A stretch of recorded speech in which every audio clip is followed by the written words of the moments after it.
Banswara channel से सईद मिर्जा हिंदुस्तानी की report. एक तीर एक कमान, अभी तो ये लड़ाई है।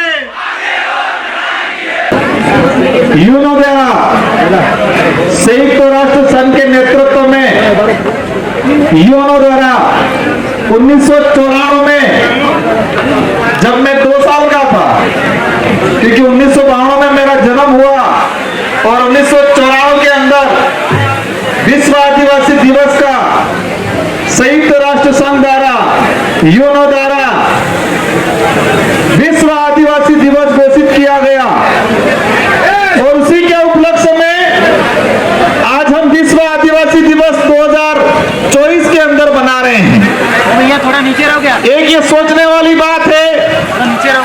विश्व आदिवासी दिवस क्यों घोषित हुआ, किस लिए घोषित हुआ, इसका उद्देश्य क्या था? विश्व आदिवासी दिवस इसलिए घोषित किया गया कि पूरे विश्व के अंदर किसी भी देश में हो, श्रीलंका में हो, अफ्रीका में हो, जापान में हो, भारत में हो, आदिवासी समुदाय के साथ, जल जंगल जमीन के साथ, आदिवासी समुदाय की संस्कृति, आदिवासी समुदाय की धर्म परंपरा, रीति रिवाज, इनको कहीं कहीं खत्म किया जा रहा था, इनके साथ अन्याय हो रहा था, इनके साथ छुआछूत हो रहा था, भेदभाव हो रहा था। तो यूनो ने विचार किया, यूनो के अंदर कई देश के प्रतिनिधित्व सम्मिलित होते हैं। इन्होंने विचार किया कि मानव जीवन को बचाना है तो जल जंगल जमीन को बचाना पड़ेगा, और जल जंगल जमीन को बचाना है तो आदिवासी समुदाय को बचाना पड़ेगा। ये निर्णय किया था उन्होंने, और इसीलिए विश्व आदिवासी दिवस की घोषणा की 1994 के अंदर यूनो ने। यह एक महत्वपूर्ण दिवस है। हमारे जितने जो त्योहार है, होली है, दिवाली है, रक्षाबंधन है, कोई भी त्योहार है, इन सारे त्योहार से सबसे बड़ा त्योहार यह विश्व आदिवासी दिवस है। मैं आदिवासी परिवार की विचारधारा बिल प्रदेश विद्यार्थी मोर्चा इस विचारधारा को धन्यवाद देता हूं कि हमारे इलाके के अंदर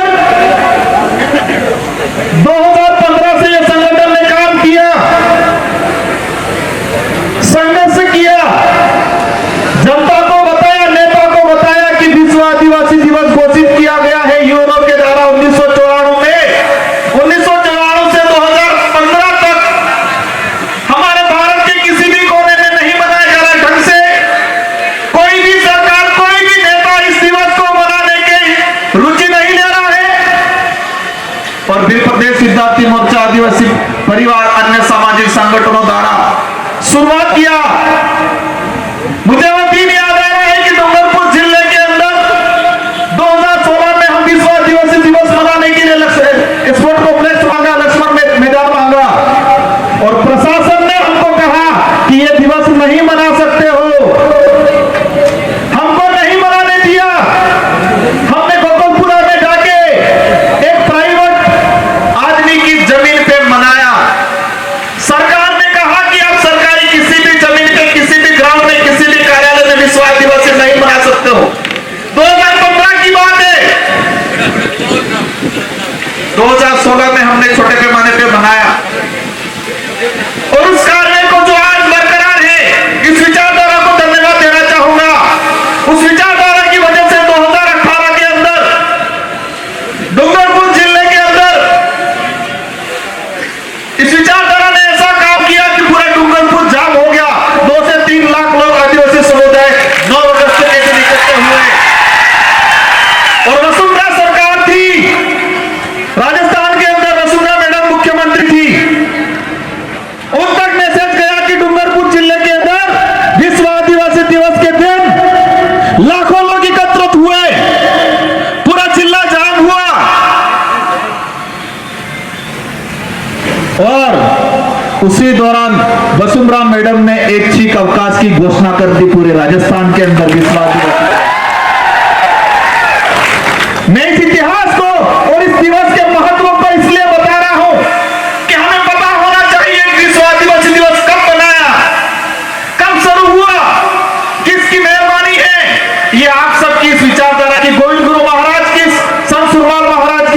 महाराज की महाबालेश्वर की इस तपोभूमि की उनके विचारों की मेहरबानी की वजह से आज मनाया गया है। क्योंकि हमारे इलाके में महाराज महाराज ने, बरन गुरु महाराज ने, महाबालेश्वर ने समाज को जागृत नहीं किया होता तो हम युवा द्वारा जो घोषित किया है दिवस उसके बारे में नहीं पता चलता हम लोग।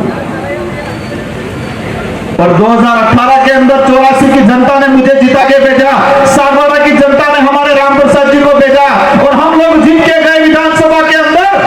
2019 में हमने अशोक गहलोत जी को कहा कि अगर आप आदिवासी हितैषी हो, योजना द्वारा 1994 में विश्व आदिवासी दिवस घोषित किया गया है, तो आपको राजस्थान के अंदर इसको राजकीय अवकाश घोषित करना पड़ेगा। ये डिमांड रखी हमने और 2019 के अंदर ही तत्कालीन सरकार ने मजबूरी बनी इनकी, हमने दबाव बनाया, हम 2 विधायक थे, दबाव बनाया और राजकीय अवकाश घोषित हुआ विश्व आदिवासी दिवस। यह उपलब्धि है।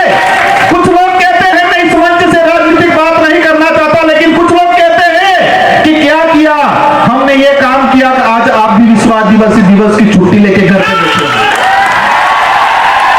अगर ये विचारधारा नहीं आती तो आज भी हमारे लोगों को, ये दूसरे पार्टी के लोग विश्व आदिवासी दिवस की जानकारी नहीं देते और कभी नहीं मनाते।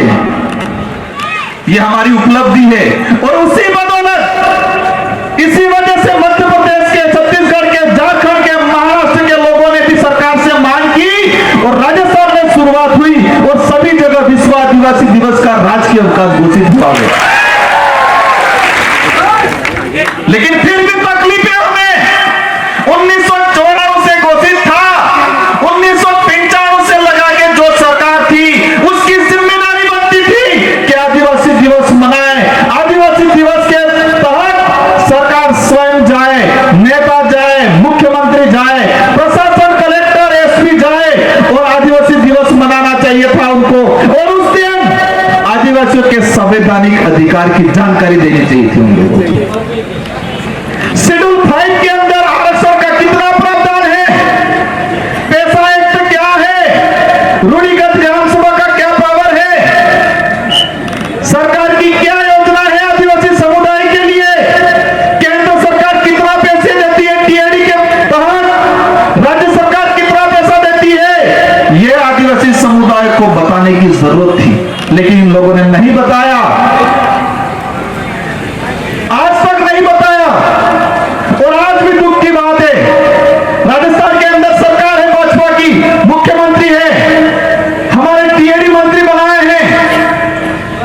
हमें पता है हमारे एक विधायक की डेथ हुई वक्त 16 उम्र की, हम भी शोक व्यक्त करते हैं, हमें भी तकलीफ है।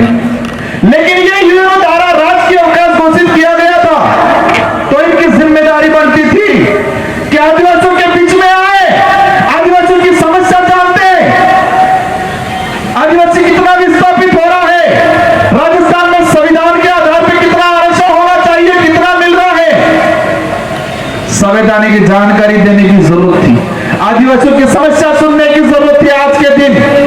लेकिन आज वर्तमान में जो सरकार में बैठे हैं, एक भी मंत्री संतरी कहीं पर भी विश्व आदिवासी दिवस नहीं मना रहा और बात करते हैं कि आदिवासियों का भला चाहते हैं। कुछ लोग कहते हैं इस इलाके में माहौल बिगड़ गया है, सुना होगा आपने, क्या कहते हैं, इस इलाके में माहौल बिगड़ गया है। मैं कहता हूं बिल्कुल तुम्हारा जो लूटने का तरीका था वो बिगड़ गया, इसे बिल्कुल आपकी नजरों में, आपकी सोच के हिसाब से आपका माहौल बिगड़ा है, क्योंकि तुम लूटते थे, तुम बेवकूफ बनाते थे, तुम जुमले फेंकते थे, आदिवासियों के हक अधिकार को बेचने का काम करते थे और ये समाज चाह गया है, समझ गया है, लड़ने को तैयार हो गया, इसलिए उनको लगता है माहौल बिगड़ गया। साथियों मैं समझता हूं हमारे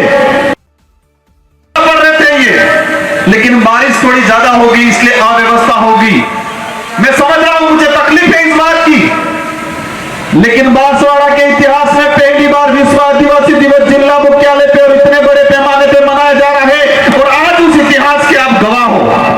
वाली पीढ़ी इसी जिला मुख्यालय पे हम सब आने वाले साल धूमधाम तरीके से दोबारा मनाएंगे। और जितनी असुविधा हुई है इन असुविधाओं को दूर करने का काम करेंगे आने वाले समय में। कुछ बड़े नेताओं का, कुछ हमारे समाज का सर्टिफिकेट लगा के नौकरी लग गए, वर्दी पहन ली, व्हाइट ड्रेस पहन ली, वो कहते थे हमको निमंत्रण नहीं आए। मैंने कहा भाई मेरे या किसी की शादी नहीं है कि निमंत्रण भेजेंगे। हमारे पुरखों के संघर्षों की वजह से, हमारे पुरखों के लोकतांत्रिक गणराज्य व्यवस्था की वजह से यूएनओ ने यह दिवस घोषित किया गया है। ये हमारा सबका दिवस है, ये किसी एक का कार्यक्रम नहीं है, ये हमारा सबका कार्यक्रम है। हमारी सबकी जिम्मेदारी बनती है कि हम विवेक से, हम स्वेच्छा से आए इस दिवस को धूमधाम तरीके से मनाएं। एक बात तकलीफ होती है, आज विश्व आदिवासी दिवस का राजकीय अवकाश घोषित किया गया। कर्मचारी भाई घर पे जाके सोरा होकर बाकरा की ही ने सफा की हिम जोए। अगर भाई ये विचारधारा ने काम नहीं किया होता, हमारे पुरखों ने संघर्ष नहीं किया होता, तो 1994 में यूएनओ द्वारा विश्व आदिवासी दिवस घोषित नहीं हुआ होता। और विश्व आदिवासी दिवस घोषित नहीं हुआ था तो हम 2015 से 18 तक संघर्ष नहीं करते, और हम संघर्ष नहीं करते तो हो सकता है विश्व आदिवासी दिवस की आज छुट्टी नहीं मिली होती, और तुम्हारे बहुत सी गालियां सुनते होते। आज किसी न किसी फाइल को दिया होता, कोई काम दिया होता, लेकिन आज आपका अवसर मिला है तो आपकी जिम्मेदारी बनती है हम ये नहीं करेंगे अब इस कार्यक्रम में आओ। लेकिन मैं आने वाले समय के लिए भी हमारे कर्मचारी, अधिकारियों, भाई, नेताओं से कहना चाहूंगा, विश्व आदिवासी दिवस की छुट्टी मिली है तो आपकी जिम्मेदारी बनती है कि उस दिन आप अपने परिवार को बताओ, अपने गांव में बताओ कि आदिवासी दिवस क्यों मनाया जा रहा है, कब घोषित हुआ, इसका उद्देश्य क्या है।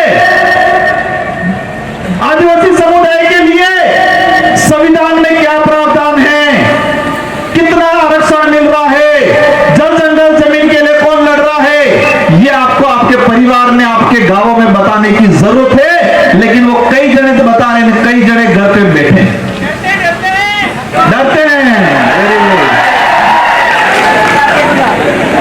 वो डरते डरते ही चले जाएंगे। Very good.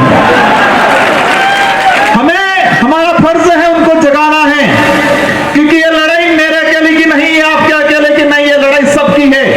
ये लड़ाई सिर्फ आदिवासी समुदाय की नहीं है, ये लड़ाई मानव मात्र की है। हर धर्म, हर समुदाय, हम सबकी लड़ाई है, क्योंकि आदिवासी जो लड़ाई लड़ रहा है प्रकृति को बचाने की लड़ाई लड़ रहा है। और प्रकृति रहेगी, जल जंगल जमीन रहेगा तो ऑक्सीजन सबको मिलेगी, और ऑक्सीजन सबको मिलेगी तो जिंदा सब रहेंगे, और ऑक्सीजन नहीं मिलेगी तो जिंदा कोई नहीं रहेगा। इसलिए हम सबकी जिम्मेदारी है। इस मंच से हमारे पूर्व सबसे पहले यहाँ विधायक थे, उनकी जो पोतियां आई है उनको धन्यवाद देना चाहूंगा। हमारे बीच में किसान आंदोलन के नेता भाई साहब प्रोफेसर साहब को नमस्कार करना चाहूंगा। हमारे अतुल जी मीणा आए हैं, सारे जो मंच पर विराजमान हैं उनको धन्यवाद देना चाहूंगा। वो सांस्कृतिक टीम आई है, असम से आई, इनसे हमको सीखना चाहिए। वो खुद बजाते हैं, खुद गाते हैं और खुद नाचते हैं, वो डीजे की जरूरत नहीं पड़ती है, और यही हमारा कल्चर है। मैं चाहूंगा पिछली बार आने वाले समय में बांसवाड़ा का कल्चर टीम तैयार हो, बोलने खुली हाथिया हो, और इन्होंने साउंड आवे, इन्होंने ताल आवे, एक खड़ा है डीजे में ताल नहीं आया। इसलिए हम सभी मिलके, साथियों डूंगरपुर वाले फोन पे फोन कर रहे हैं, कह रहे हैं कि हमने भी दिया है वोट। मैंने कहा बांसवाड़ा वाले की पहली जिम्मेदारी है, उनका पहला हक बनता है। मैंने कहा बांसवाड़ा पहले जाएंगे, सेकंड नंबर डूंगरपुर। इसलिए वो इंतजार कर रहे हैं, इसलिए मुझे निकलना है। लेकिन एक बात कह के जाना चाहूंगा, किसी के बहकावे में मत आना। हमारा